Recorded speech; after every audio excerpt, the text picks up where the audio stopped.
Bueno, buenos días. Un poco pido disculpas porque voy a hablar en castellano. Es decir, sería peor que intentar hablar en portugués.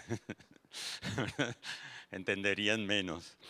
Intentaré hablar despacio. Si me descontrolo, me avisan. Bien. Bueno, lo que voy a presentar es bueno, un trabajo en proceso, ¿no?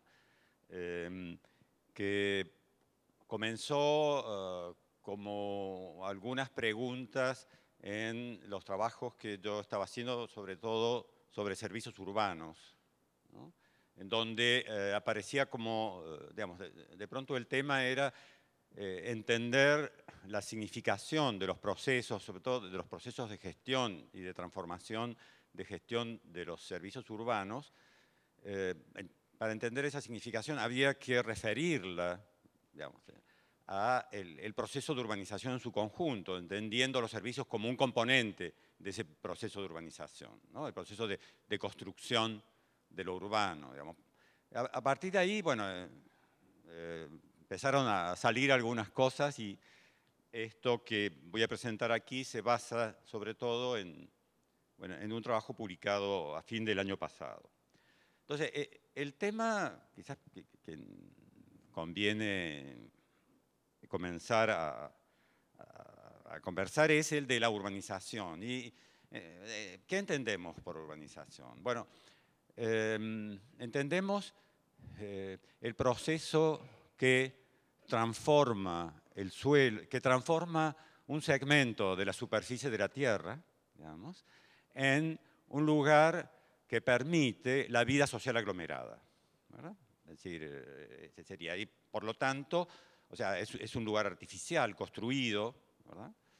Y que está estrictamente relacionado con la historia, ¿verdad? Es decir, entonces, la infraestructura, perdón, la urbanización supone la transformación de ese pedazo de la superficie de la tierra en suelo urbano, es decir, la habilitación del suelo, ¿verdad? Y el conjunto de soportes materiales que permiten la vida social aglomerada y la reproducción de la sociedad de manera aglomerada, ¿no? Es decir, un poco esa sería la idea. En ese sentido, digamos, la urbanización se basa, como todos sabemos, en la producción de un conjunto de elementos materiales que son aquellos que van a soportar a la sociedad de manera aglomerada, ¿verdad? Por lo tanto, es el resultado de un conjunto indeterminado, ¿verdad?, de procesos productivos, ¿cierto? Lo digamos, lo que a nosotros nos interesa es no simplemente eso, sino ver a partir de un momento determinado. Ustedes saben que ciudades existen de hace 8.000 años, ¿verdad?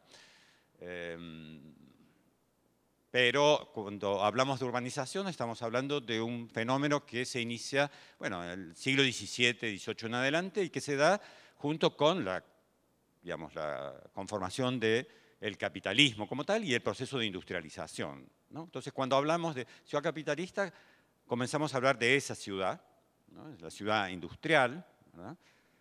Generada a partir del proceso de industrialización, ¿no? Y entonces, desde entonces, y de alguna manera todavía hoy, nuestras ciudades están marcadas por ese núcleo, digamos, industrial en la reproducción social.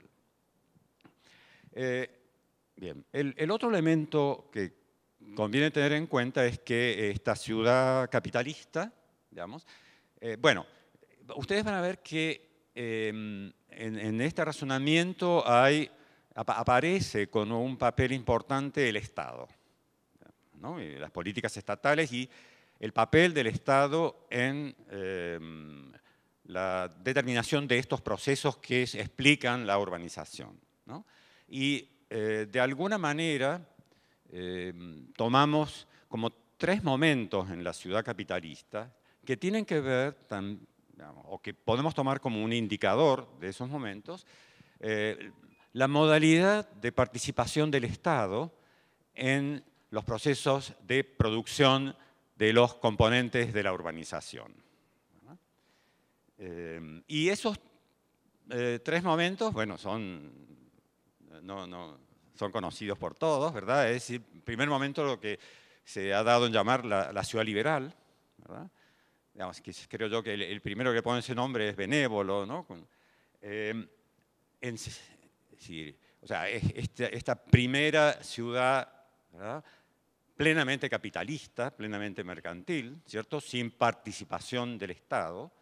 Un segundo momento que se va a consolidar en lo que se llamó estado de bienestar, pero que es un largo proceso desde mediados del siglo XIX, ¿verdad? Y un tercero, que es, digamos, a partir de la reestructuración neoliberal, ¿verdad? Esos tres momentos marcan procesos peculiares, ¿no?, o particulares en la, digamos, en la configuración de la urbanización, ¿no? Entonces, eso por un lado. Digamos, no vale la pena decir mucho más de esto porque todos sabemos de qué se trata, ¿verdad? Y el otro elemento es que, en la medida en que intentamos pensar para el caso de América Latina, ¿no?, tenemos que diferenciar entre los procesos del capitalismo clásico, digamos, avanzado, y del capitalismo dependiente. Entonces vamos a encontrar importantes rasgos, digamos, diferenciales en el caso de la urbanización de América Latina. Yo no conozco otra urbanización dependiente, digamos, ¿no? El término urbanización dependiente suena demasiado a años 60, digamos, ¿no? Pero, ¿qué le vamos a hacer? Y, por otro lado, cuando pensamos en la urbanización latinoamericana, si pensamos que en términos generales el proceso se dio básicamente a partir de los años 40 en adelante, ¿no?, vamos a ver que de los tres periodos esos de la urbanización capitalista, el que nos va a interesar el periodo del bienestar y el de la reestructuración neoliberal. Aquí convendría quizás ya plantear una diferencia. Para el caso de América Latina, digamos, es mi posición, no podemos hablar de estado de bienestar, ¿verdad? Es decir, no hubo una configuración de Estado, ¿verdad? No hubo un pacto social, el capital nunca quiso pagar impuestos, etcétera, ¿verdad? Es decir, lo que sí hubo, y me parece interesante, hay una formulación de un historiador argentino, Juan Carlos Torre, que él habla, para el caso de Argentina, de un proceso de democratización del bienestar, ¿verdad? Es decir, un conjunto de políticas del Estado que tendieron a expandir, digamos, hacia el conjunto de la población algunas condiciones de bienestar y que tuvieron análogos resultados en algunas cosas con el estado de bienestar en la medida en que hicieron depender la reproducción de la población o el bienestar, digamos, menos del mercado y un poco más de las políticas estatales, ¿verdad? Pero no fue una configuración de Estado, sino fueron políticas que con cambios de gobierno podrían ser revertidas, por ejemplo, ¿verdad? Sí, bueno. Entonces, un poco esto sería nuestro punto de partida, digamos, ¿no? Detrás de lo que vamos a decir está, digamos, esta manera de entrar al tema. Se podría decir más sobre esto, pero creo que no hace falta, digamos, si no, lo podemos conversar después. Bien, cuando hablamos de la urbanización de América Latina, bueno, yo voy a tener fundamentalmente como punto de referencia a algunos países de América Latina, ¿verdad? Bueno, Argentina, México, Brasil, Chile, ¿no? En alguna medida quizás aquellos que, no todos de estos, ¿verdad?, que tuvieron en algunos casos un proceso digamos, de urbanización primero, ¿no?, en el conjunto de América Latina, ¿no? Pero bueno. Y hay algunos rasgos de ese proceso, digamos, que tiene que ver con el capitalismo de estos países que me parece que son relevantes para pensar el proceso de urbanización. Digamos, uno primero es que estas sociedades se incorporan a la División Internacional de Trabajo, ¿cierto?, como oferentes de materias primas, insumos, al proceso de industrialización que se está dando, digamos, en principio en Gran Bretaña, en Europa y posteriormente en Estados Unidos.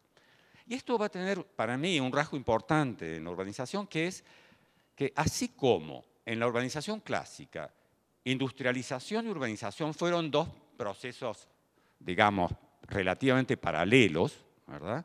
Bueno, en el caso de las primeras urbanizaciones, sobre todo el caso de Argentina, por ejemplo, y no solo, ¿no?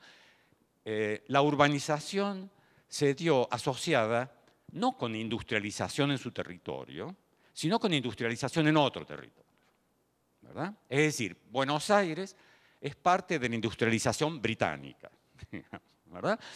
Y, es decir, es una especie, qué sé yo, de barrio de Liverpool, digamos. ¿Verdad? O sea, con 15 días de navegación de por medio, pero o sea, en términos materiales o físicos es eso, pero en términos funcionales, ¿verdad?, es otra cosa, ¿verdad?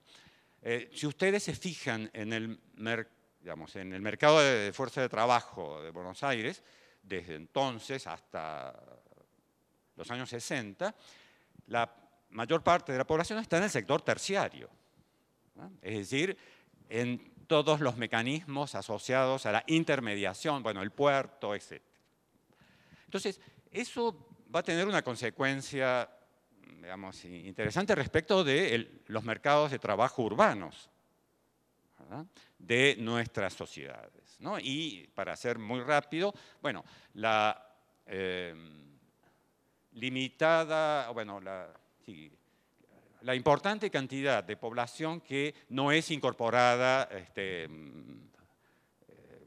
plenamente en el mercado urbano de fuerza de trabajo, ¿no? Entonces tenemos grupos sociales importantes que están o vinculados precariamente o no vinculados, etc. Entonces ahí hay algo que tiene que ver con la estructura económica urbana. En segundo lugar, el proceso, digamos, económico y luego la industrialización va a, digamos, a depender de la expansión de la industria central y por lo tanto, digamos así, va a transferir buena parte del excedente industrial a las economías centrales. Eso va a significar una menor dinámica local y un menor pastel de donde el Estado pueda sacar, ¿verdad?, sus ingresos fiscales, ¿cierto? En la medida en que el proceso de, digamos, el excedente local en parte es transferido y queda internamente menos.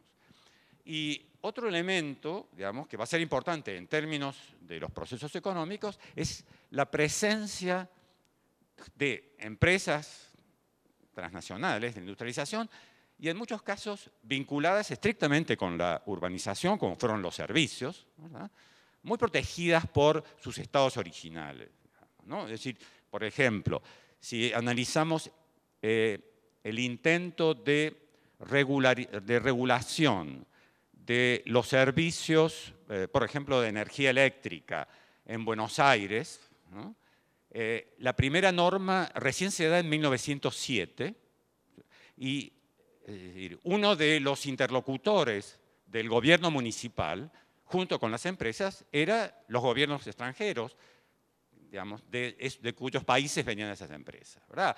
En ese momento básicamente era Alemania, España, ¿no? Es decir, eso configuró digamos, una estructura política en la cual el Estado operaba con una debilidad, digamos, relativa frente a ese mundo. Entonces, lo que vamos a ver en el proceso digamos, de urbanización es que si comparásemos con las condiciones de estado de bienestar análogas, digamos, en los países avanzados, en nuestra realidad el papel del Estado en la urbanización fue diferente, digamos, ¿no? Por ejemplo, una cosa que operó tanto por transferencia de recursos, digamos así, como por permisividad de usos clandestinos, ¿cierto? Es decir, bueno, cosa que diferencia claramente respecto de las condiciones de producción de la urbanización en el estado de bienestar, ¿no? Bueno, entonces, con esto quiero decir que tenemos un punto de partida para pensar la urbanización peculiar y que no tenemos que quedar enredados un poco en otras miradas, ¿no? Bien. Bueno, para meternos más en... Perdón.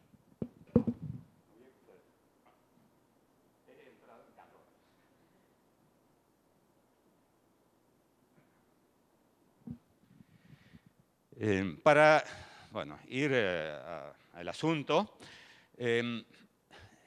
yo diría que si queremos caracterizar la urbanización en América Latina en general, ¿verdad? Hay tres situaciones peculiares, digamos. Una, que las desigualdades, ¿cierto?, de esa configuración van a ser importantes. Ese tema lo vamos a dejar porque, bueno, no lo conocemos. El segundo es la aparición de procesos importantes de lo que yo llamo urbanización inversa. Vamos a ver. Y el otro es la existencia de una importante heterogeneidad de modalidades de producción-consumo de la urbanización, ¿verdad? Ya hemos dicho que estamos entendiendo por urbanización los soportes materiales, digamos, físicos, ¿no?, y actividades de la vida social aglomerada. Fíjense, cuando digo urbanización inversa, le puse un nombre a algo que todos sabemos, es decir, ¿y por qué le llamo inversa? Porque creo que ayuda a diferenciar nuestra urbanización de los procesos de urbanización, digamos, que se consolidaron con el estado de bienestar.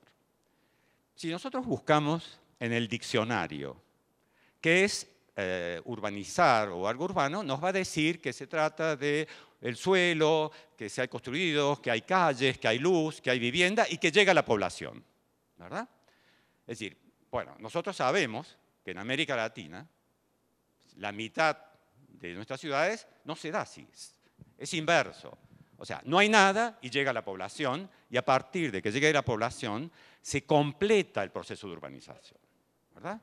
O sea, sin duda, en el territorio precario que acaba de ser invadido, ¿no?, es decir, por la población y que no hay nada, nosotros lo consideramos urbano, ¿verdad? O sea, es decir, la población llegó, se asentó, ¿no?, es urbano, es precario, no tiene servicios, etcétera, ¿cierto?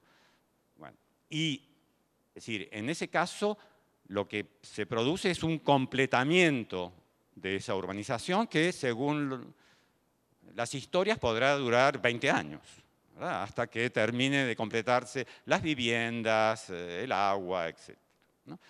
Entonces, me parece eso importante tener en cuenta. Detrás de eso está, bueno, lo que va a ser el núcleo, digamos, de la presentación de hoy, la existencia de una heterogeneidad de modalidades de producción de los bienes urbanos. Bien, a eso voy.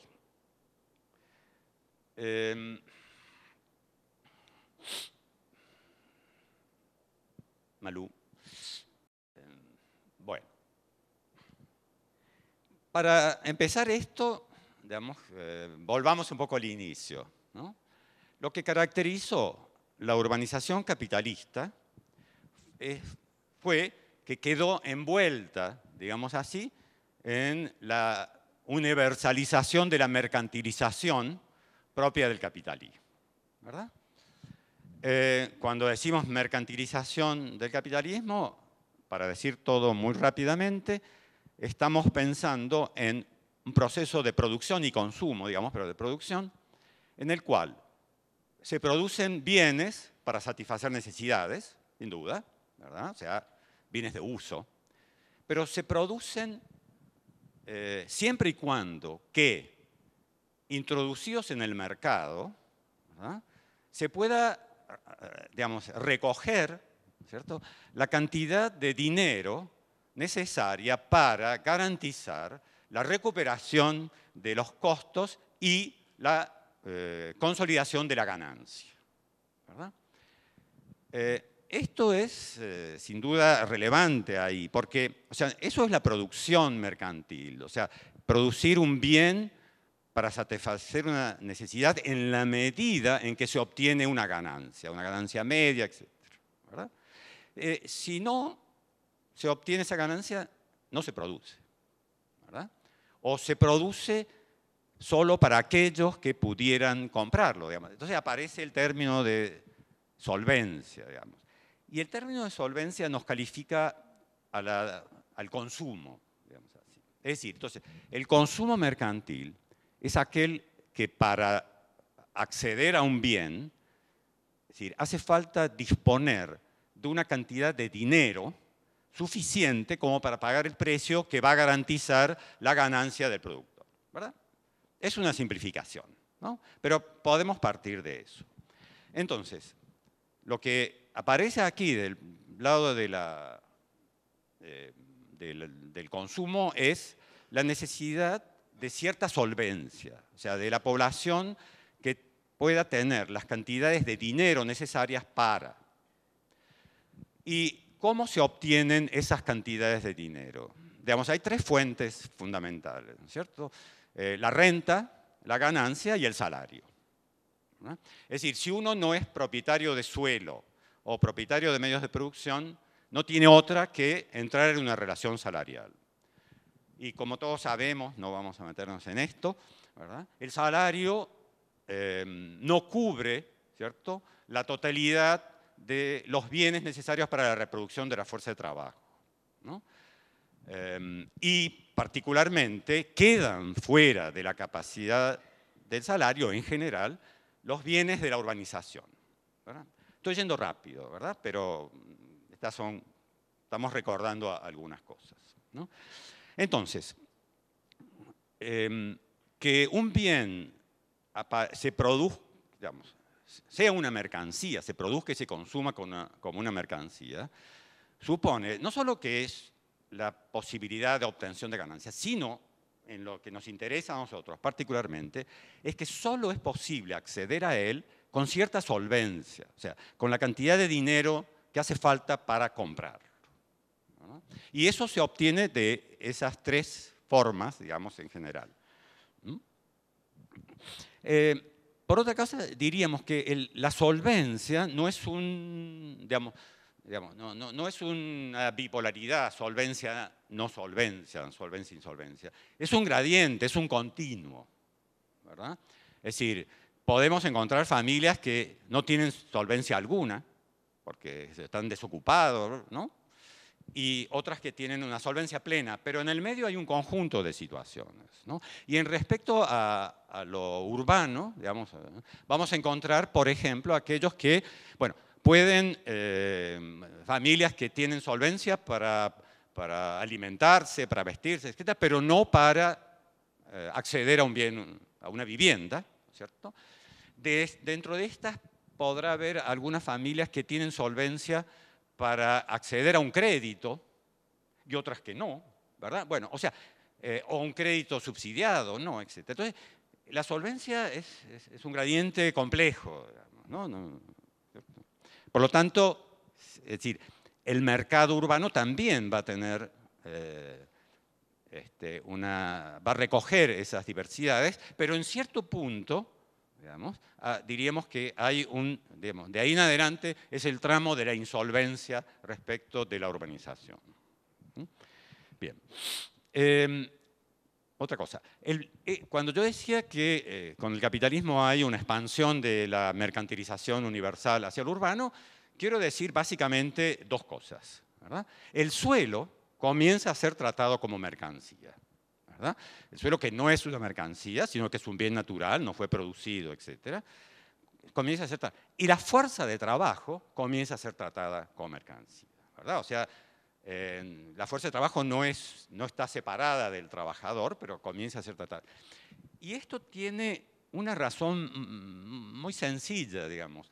Es decir, el industrial que va a iniciar en estas primeras urbanizaciones, porque, ¿no?, su actividad necesita garantizar un conjunto de condiciones particulares de producción, ¿verdad? Y esas condiciones particulares él necesita garantizar su permanencia, su continuidad, porque si no, no va a poner en juego. Es decir, entonces, esas condiciones particulares son el suelo, donde asentarse, las máquinas, la fuerza de trabajo, etc. ¿Cómo garantizar que el suelo quede para él? Bueno, la manera es que el suelo sea una mercancía que se compra y se vende y que se consolide con la propiedad, ¿cierto? Ustedes recuerdan, antes el suelo, bueno, uno adquiría suelo urbano porque entraba a la iglesia o al gremio o el rey te regalaba algo, pero también te lo podía quitar, digamos, ¿no? Entonces, garantizar la continuidad del suelo, es decir, eso se hace a través del mercado. Lo mismo que garantizar que el trabajador venga todos los días a trabajar, ¿cierto? Es que deba vivir del salario. O sea, fue un proceso largo, ¿no es cierto? La historia básicamente interesante en Gran Bretaña, ¿no? Cómo se generó, pero es eso, ¿verdad? En algún momento fue justificado por el hambre, había que hacer pasar hambre para, ¿cierto? Entonces, esos dos elementos garantizan, es decir, la reproducción de la actividad industrial capitalista. Y esos dos elementos son claves para la configuración de ese proceso de urbanización. Bueno, bien, entonces, a partir de este momento, la urbanización se convierte en una mercancía, digamos, o sea, y es con base en la mercantilización del suelo, ¿cierto? Mercancías falsas, ¿no? Como llama Polanyi. Bien. Entonces, ¿qué significa digamos, la mercantilización de la urbanización? Repito, significa que para poder asentarse, digamos, es necesario poder comprar esos elementos. Y, como todos sabemos, en un principio era, digamos, las condiciones salariales, etcétera, no permitían nada de eso y, por lo tanto, no había ninguna oferta, ¿verdad? O sea, lo que leímos en Dickens y demás, o sea, o Engels, ¿no es cierto?, era esa situación, ¿cierto? O sea, no había una producción urbana para esos sectores porque esos sectores sociales no podían comprar. Bueno, hay una larga historia, ¿verdad? Primero las condiciones sanitarias, etcétera. Es decir, empieza a participar otro componente ahí que es el Estado. Pero diríamos que, para hacerlo más rápido, la mercantilización de la urbanización empieza a generar condiciones con los procesos de mercantilización globales, digamos, ¿verdad? En la medida, en un principio, de que no garantizan una plena reproducción de la fuerza de trabajo, ¿verdad?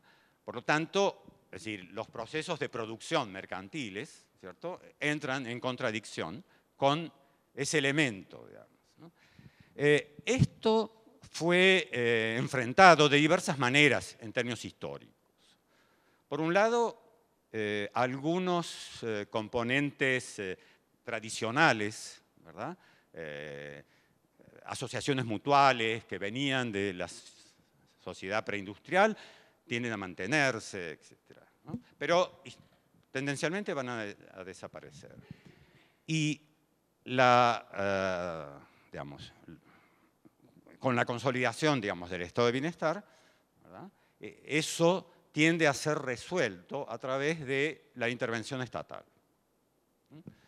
Es decir, es la intervención estatal que va a enfrentar las contradicciones que produce la mercantilización de modo tal de generar condiciones para que el proceso de producción capitalista mercantil pueda desarrollarse, ¿no? Y esa intervención, ¿no?, va a ser entendida después, digamos, o sea, quizás, bueno, ustedes saben, el primero que lo lanza públicamente es Polanyi en los años 40, pero es retomado mucho después, ¿no es cierto?, por Offe, Spin Andersen, etc. Sí, el Estado aparece con una función, un papel, que se llamó de desmercantilización. Y el proceso de desmercantilización suponía muy rápidamente, digamos, garantizar solvencia, ¿no?, para que aquella población no solvente en las condiciones de mercado, ¿verdad?, pudiera, sí, poder adquirir mercantilmente esos bienes, por ejemplo. Y la desmercantilización podía operar en dos términos, ¿no? Podía operar interviniendo sobre la producción, por ejemplo, disminuyendo costos, etcétera, eliminando impuestos, subsidiando tarifas, etcétera, ¿no? O sea, de modo tal que el productor pudiera poner su producto en un precio menor, pero garantizando su ganancia, ¿cierto? Lo cual hacía que, digamos, correlativamente aquellos que estaban cerca de esa solvencia pudieran adquirirlo. O el otro elemento era operar sobre el consumo, ¿cierto? Créditos subsidiados, apoyos, subsidios, etcétera, elevando de manera directa esa solvencia. Esta intervención del Estado en términos de desmercantilización contribuía, ¿cierto?, a disminuir la gravedad de esa contradicción generada por la mercantilización. Y otro elemento, digamos, que ya no llamado desmercantilización, se puede llamar de producción no mercantil, ¿verdad?, era una intervención del Estado en función del cual, digamos, retiraba, algo así, de la producción mercantil alguna actividad. Por ejemplo, la educación, ¿verdad? Es decir, en la educación el Estado, digamos, puede limitar o no la participación privada o mercantil, pero el Estado se hace cargo de esa actividad y la produce no mercantilmente. Cuando digo no mercantilmente, quiero decir que la produce, da un producto que no se va a incorporar al mercado, que no se produce para obtener ganancia. Y aquí hay una pequeña cosa, una condición también obvia. Si un productor privado no obtiene ganancia, desaparece como productor, ¿verdad? Si no obtiene una ganancia media, ¿cierto?, termina en términos jurídicos quebrando, ¿verdad? Es decir, ¿por qué? Porque se reproduce con la ganancia. El Estado puede operar como actor económico sin obtener ganancia porque no se reproduce con la ganancia, sino con el impuesto, ¿verdad? Entonces, eso le permite hacer este tipo de... Claro que esto genera otras contradicciones, ¿verdad? Pero sin duda que la intervención del Estado en estos términos lo que significa es una socialización de esos costos, ¿verdad? Es decir, el conjunto de la sociedad se va a hacer cargo de esos costos. Y es decir, sea los costos de disminuir digamos, los costos de producción o el costo de ampliar la capacidad de solvencia de la población, ¿verdad? Entonces, si vemos así, con estas cosas, de alguna manera podríamos decir que el proceso de consolidación de la urbanización en el estado de bienestar se basó, ¿cierto?, en una intervención del Estado con esas características, con producción directa, no mercantil, o con intervenciones desmercantilizadoras, ¿verdad? Es decir, sabemos muchos casos. La vivienda se hizo con producción no mercantil, ¿verdad?, que la vivienda quedó en manos del Estado, y su incorporación al mercado de arrendamiento, ¿verdad?, con arrendamientos subsidiados, cosa que sigue sucediendo hoy, digamos, en Alemania, por ejemplo, ¿verdad? No sé en otros lados. Entonces, eso caracteriza el proceso de urbanización del estado de bienestar. Y como ustedes saben, bueno, no solo vivienda, ¿verdad? O sea, el conjunto de elementos que difícilmente se producen de manera mercantil, ¿no? O sea, consumos colectivos, etcétera, infraestructura, servicios, etcétera, ¿no? Lo también interesante es que, en general, sobre todo en el estado de bienestar continental, digamos, ¿no?, esta intervención del Estado estuvo asociada con derechos de ciudadanía, ¿verdad? Entonces, el derecho a la vivienda, al agua, etcétera, aparecieron consolidados esos términos, y el Estado, por lo tanto, como el garante de esos derechos y los procesos de producción no mercantil o desmercantilización como la manera en la que el Estado garantizaba esos derechos. Haciendo un paréntesis sobre la importancia de reconocer derechos, ustedes saben que el documento que se iba a presentar, el documento oficial de Hábitat 3, ¿cierto?, que originalmente incluía el derecho a la ciudad, de pronto el derecho a la ciudad desapareció. Y en la discusión final en Nueva York a las 3 de la mañana, ¿no?, así, se incorporó, pero se incorporó diciendo algunos países, ¿no?, una cosa así, reconocen algo como el derecho a la ciudad. ¿Y por qué? Porque algunos países se negaban, sobre todo entiendo que los más duros fueron Estados Unidos y China, porque reconocer el derecho a la ciudad significa tener que responder ante un reclamo sobre el derecho a la ciudad. Digamos, en nuestros países son un poco más flexibles. Bueno, entonces, lo importante es decir, la ciudad aparece como un derecho, no como el derecho a la ciudad, digamos, pero sí como un conjunto de derechos de ciudadanía y el Estado la garantía de eso. Bueno, entonces vemos cómo esas ciudades que se construyen mercantilmente, en términos centrales, también hay una intervención no mercantil o desmercantilizadora del Estado. Esto sin duda genera conflictos. ¿Por qué? Porque se está excluyendo del ámbito de acumulación algunas actividades y se está captando recursos, digamos, o sea, se está disminuyendo la acumulación privada, ¿cierto?, en la medida que se captan recursos vía fiscal, ¿no? Es decir, de todas maneras, aquí hay una pregunta, digamos, que es, bueno, ¿qué pasa? Por ejemplo, cuando el Estado produce algo desmercantilizadamente, ¿no?, vivienda desmercantilizadamente. ¿Qué quiere decir? ¿Que no hay creación de valor? No, no, sin duda hay creación de valor, ¿verdad? Pero ese plusvalor que se genera no es retenido por el productor. ¿Cierto? O sea, no es el Estado que se apropia y que gana. Entonces, ese plusvalor es transferido. ¿Y hacia dónde? Bueno, podríamos decir, si ese valor puede ser transferido hacia el consumidor en la medida en que bajaron los precios y sus salarios siguen iguales, ¿verdad? Pero vemos que si bajaron los precios, sus salarios siguen iguales, digamos, esto sin duda va a poder permitir una dinámica de los salarios diferente. Es decir, si nosotros bajamos el costo de reproducción de la fuerza de trabajo, que sería esto, ¿verdad?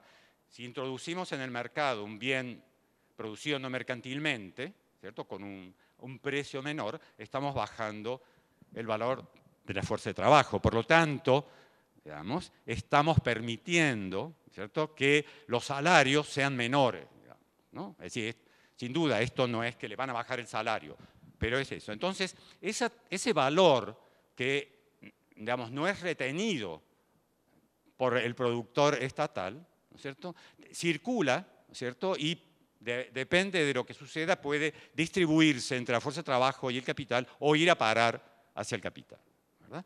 En suma, el estado de bienestar no fue un proceso anticapitalista, ¿no es cierto?, sino fue una reestructuración del capitalismo liberal, ¿verdad?, que permitió, digamos, un impulso importante, digamos, y permitió competir con los que estaban del otro lado de la cortina. Bien, bueno, es decir, esto sería, wow, voy lento. Digamos, de esta manera, así un poco esquemáticamente, caracterizaríamos lo que sería la producción mercantil y este proceso de mercantilización. En el caso de América Latina vamos a encontrar una situación mucho más compleja. Ya mencionamos algo antes, ¿cierto? Y vamos a encontrar, y para avanzar, podemos ver ese cuadro. Bueno, eso se puede sacar, sí.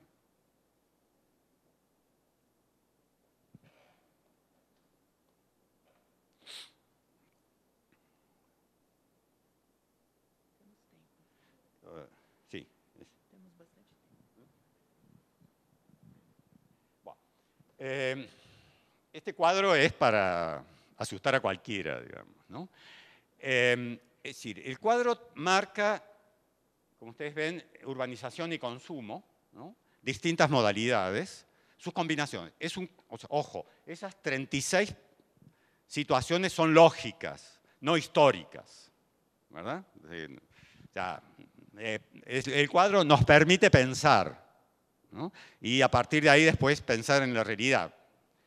¿Qué quiere decir? Fíjese, bueno, que vamos a encontrar modos de producción mercantiles, ya sabemos de qué se trata, ¿verdad? O sea, ganancia y solvencia. Mercantil simple, como algo común, ya sabemos de qué se trata. Es decir, es una producción mercantil que no tiene ganancia, pero que hay que comprarla con solvencia y que puede ser más cara o más barata que la mercantil, ¿verdad? No hay garantías, pero que, digamos, no es importante, pero la marcamos. Producción no mercantil. En América Latina podemos encontrar, por lo menos, 3 modalidades de producción no mercantil. La producción no mercantil del Estado, que la hemos mencionado recién para el caso del estado de bienestar, en donde la presencia es limitada, ¿no? Por ejemplo, yo he estado viendo en el caso del área metropolitana de Buenos Aires, en el momento de mayor intervención del Estado, 40 a los 60, se produjeron unas 22.000 viviendas de manera directa, o sea, nada, ¿verdad? En esos años el área metropolitana aumentó en 2 millones de personas, por ejemplo, ¿verdad? O sea, bueno, por encargo. Es decir, ustedes saben qué es esto, ¿no? El propietario del suelo encarga a un constructor mercantil o mercantil simple la producción de una vivienda, que no es para incorporar al mercado, o sea, que no es para obtener una ganancia. Sin duda, digamos, va a haber una ganancia industrial, digamos, pero no una ganancia, ¿cierto?, de urbanización, diríamos, ¿no? Es decir, y ese propietario, digamos, consume la vivienda. O sea, no es una producción mercantil. Y en tercer lugar, digamos, la autoproducción. O sea, o la urbanización popular, como querramos llamarlo. ¿De qué se trata aquí? En este caso hay, bueno, ya sabemos todos, ¿no es cierto?, qué es la autoproducción, ¿cierto?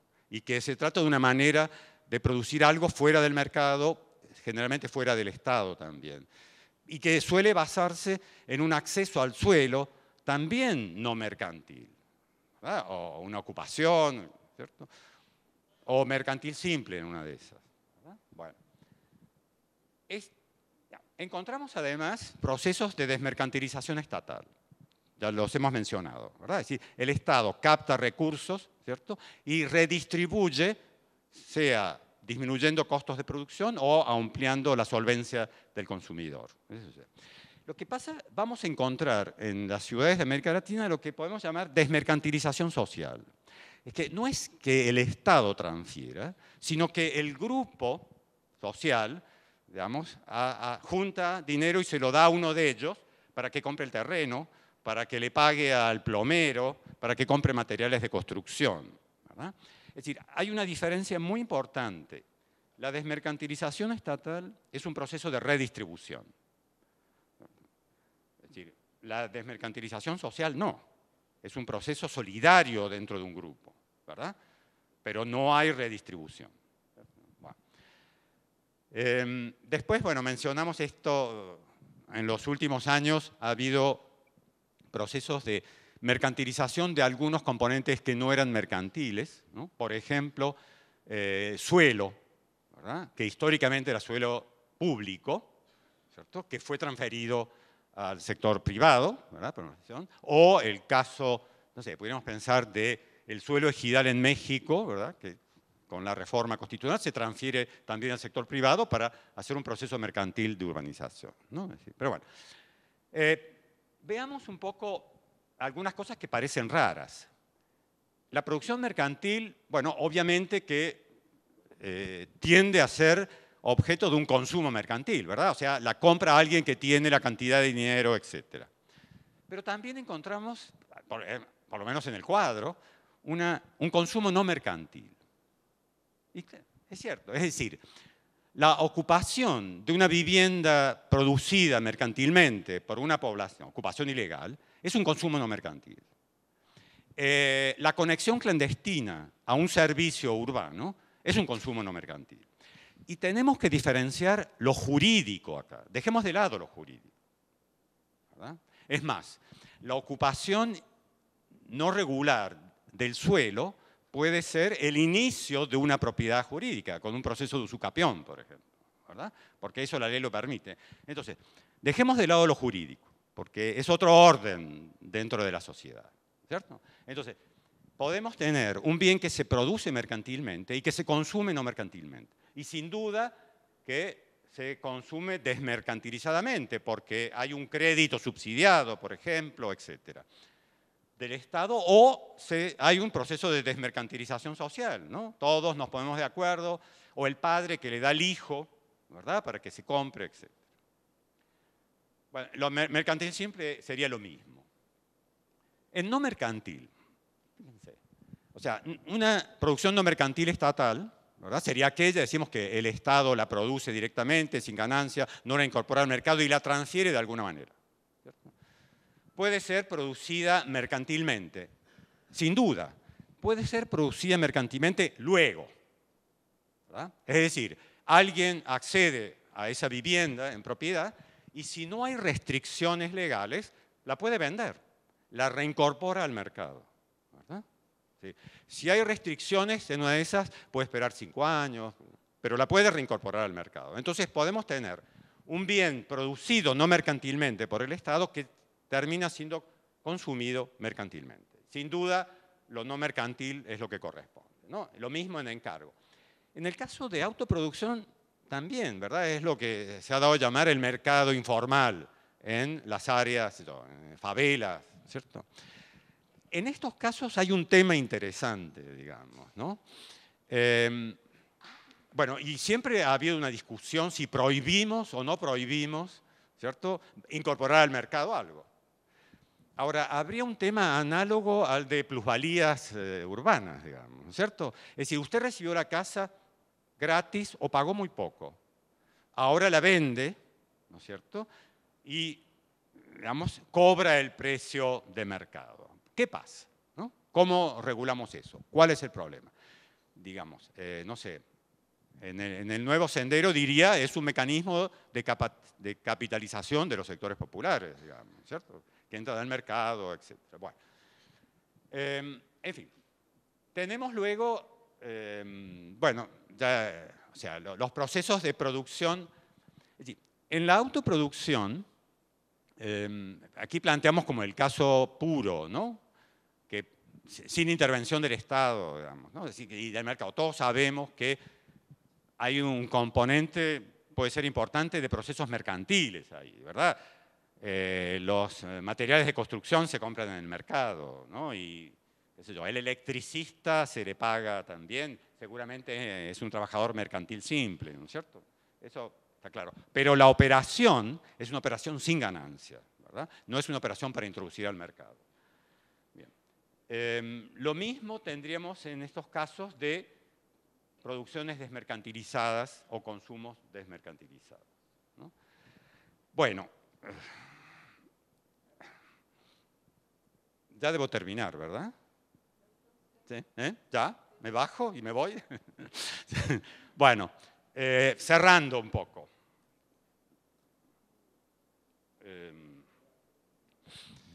Es decir, sí, como siempre pasa, le dedicamos más tiempo a la primera parte y no a esta, ¿no? Es decir, esto que yo presento, digamos, ya, obviamente, vuelvo, este cuadro es un cuadro lógico, ¿no? No construido históricamente, pero de esas, bueno, ya pasó el cuadro, pero esas posiciones, digamos, nos dan pistas para trabajar en la realidad, ¿no? Lo interesante es las combinaciones y las secuencias que hay entre ellas, ¿no? Es decir, nosotros, bueno, con una colega mexicana hicimos un trabajito en donde armamos trayectorias de incorporación de suelo, ¿no? Y podemos ver cómo van entrando diversas de estas modalidades en un mismo proceso, ¿no? Que empieza mercantil, termina no mercantil, viceversa, etc. Y esto podría ser aplicado a la urbanización en su conjunto o a algún componente, los servicios, etc. Quedan un conjunto de cosas pendientes de aquí, digamos, que están que tienen que ver con algunas cosas que yo había trabajado antes. La relación entre lógicas sociales vinculadas con la urbanización. Aquí hemos visto que podemos ver en operación una lógica de ganancia muy clara, una lógica de necesidad, ¿no?, en la autoproducción, el papel del Estado, una lógica estatal compleja y complicada, que digamos, eso llevó a que con Priscila tuviéramos un tema pendiente desde hace varios años, ¿no? Bueno, pero entonces ahí hay un tema para completar esto, o sea, cómo pasamos de esto a procesos concretos, actores concretos, y el papel del Estado. No, bueno, muchas gracias.